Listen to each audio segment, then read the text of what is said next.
La fleur de sable. Il était une fois un village prospère niché entre des collines verdoyantes et des rivières cristallines. Les habitants vivaient en harmonie, les hommes travaillaient dans les champs, tandis que les femmes géraient les foyers et les marchés.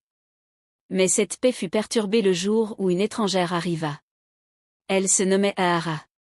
D'une beauté rare, elle semblait sortie d'un conte, avec sa peau couleur d'ébène et ses yeux brillants comme des étoiles. Très vite, les hommes du village furent envoûtés par sa présence. Ils abandonnèrent leurs travaux et passèrent leur journée à la courtiser, négligeant leurs responsabilités familiales. Les récoltes restaient dans les champs, les animaux mouraient de faim, et les foyers étaient plongés dans le chaos. Les femmes du village, désespérées, se réunirent sous le grand baobab pour chercher une solution.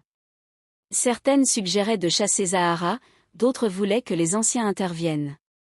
C'est alors que Baba Salif, le sage du village, proposa une idée inattendue.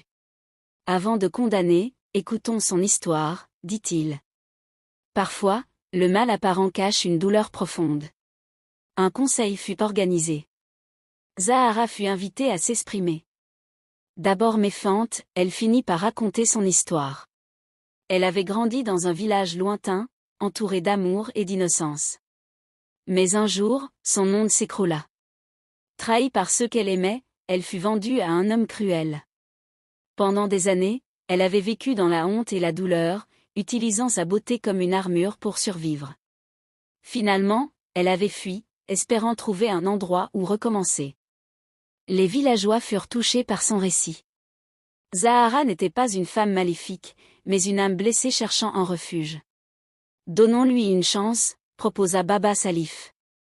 Au lieu de la rejeter, montrons-lui une autre voie. Avec le temps, Zahara fut intégrée dans la communauté.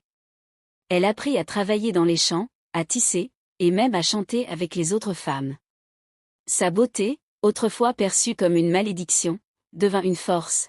Elle inspirait les jeunes filles à croire en elles-mêmes et à se relever malgré les épreuves. Les hommes, honteux de leur comportement, reprirent leurs responsabilités. Le village retrouva sa prospérité et sa joie. Zahara, transformée par l'amour et l'acceptation des autres, devint une figure respectée et aimée. Un jour, lors d'une grande fête organisée sous le baobab, Baba Salif prit la parole. Souvenez-vous, mes enfants, une âme égarée cache souvent une douleur invisible. Ce n'est pas en rejetant l'autre que nous réparons les torts, mais en tendant la main pour guérir ce qui est brisé. Ainsi, le village apprit que la compassion et l'ouverture pouvaient transformer même les cœurs les plus endurcis. Zahara, autrefois perçue comme une menace, devint une fleur rare, enracinée dans le sable, mais qui fleurissait désormais sous le soleil de l'unité et de la rédemption.